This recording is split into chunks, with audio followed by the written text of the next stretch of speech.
Hello and welcome back to my channel. Today we're going to be doing a video on Iran, or as it was formerly known, Persia. For those of you who are new here, this is part of a series where I cover the history of countries in under 10 minutes. So let's get into it.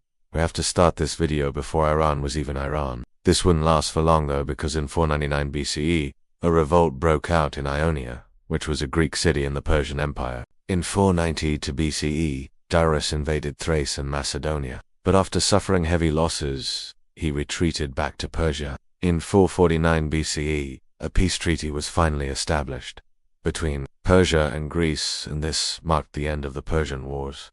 Unfortunately for the Achaemenid Empire, this is when internal revolts began to tear the empire apart. The Arabs brought with them the religion of Islam, and it quickly became popular among the people of Iran. By the 8th century, almost the entire country had converted to Islam, and this marked the end of Iranian independence for the next several centuries. In 1534, Shah Ismail I conquered large parts of modern-day Iran and Iraq, and he declared the Safavid Empire as a sovereign state. Over the next several decades, the Safavids would expand their territory to include much of Persia and Central Asia. By 330 BC, Alexander the Great had conquered the whole empire.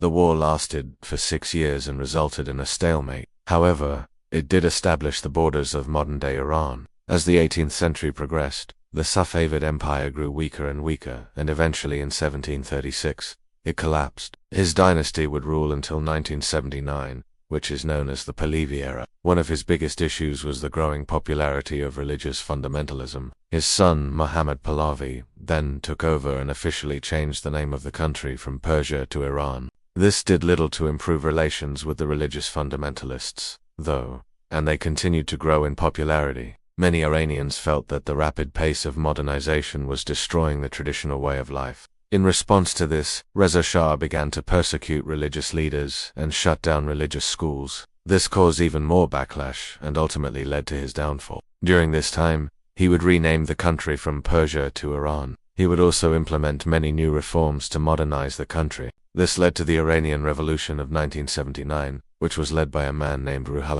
The revolution ultimately led to the deposition of the Shah and the establishment of an Islamic Republic. This marked the end of 2,500 years of Iranian independence and brought the country into the modern era. These included major infrastructure projects such as paved roads and modern bridges. He also founded the University of Tehran, reorganized the military, and implemented a new legal code. Several local rulers took advantage of this and established their own khanates throughout the region. One of these rulers was Uga Muhammad Khan, who would eventually unite the various states and found the Qajar dynasty. This was a period of cultural, economic, and scientific flourishing throughout the Islamic world, and Iran played a big part in it. However, in the late 18th century, the Russian Empire began to encroach upon Iranian territories. In 1794, Uga Muhammad Khan went to war against Russia, and despite some early successes, he would ultimately lose and be forced to sign a treaty which ceded several territories to Russia. During this time, Persian scholars made major advancements in mathematics, astronomy, and medicine.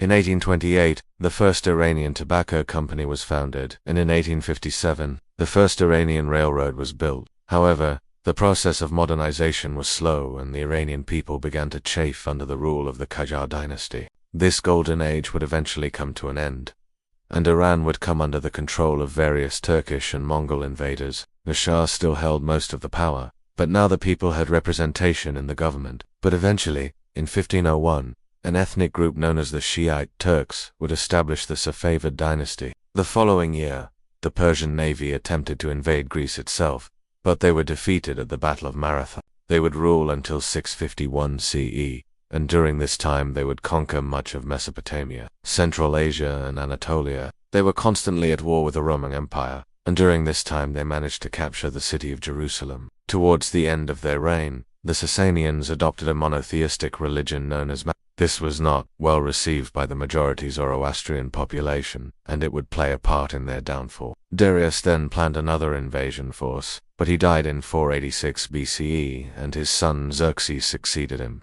Xerxes wanted revenge against the Greeks, so he assembled a massive army and invaded Greece in 480 BCE, despite their massive size. The Persian army was once again defeated, this time at the hot gates of Thermopylae and later at the Battle of Salamis. After this defeat, the Persians never tried to invade Greece again. The Greeks appealed to the Persian kings for help, but he refused and instead sent an army to put down the rebellion. This marked the beginning of the Persian Wars between Persia and Greece. Before the time of Cyrus the Great, the region that would become known as Persia was inhabited by many different people and had been ruled over by several empires. This text was called the Avesta, and it contained the teachings of a prophet named Zoroaster taught about a single god named Ahura Mazda and his ongoing battle with the forces of evil. He also taught that free will and good thoughts, words and deeds were the most important aspects of being human. These ideas went very well with Cyrus, and he soon converted to Zoroastrianism, and it became the official religion of the empire. Around 550 BCE, however, the Achaemenid Empire would unite much of the region and would go on to become the largest empire in the world at the time. They would rule from 550 to 330 BCE, and during this time they would conquer much all of the Middle East, Central Asia, and parts of Eastern Europe.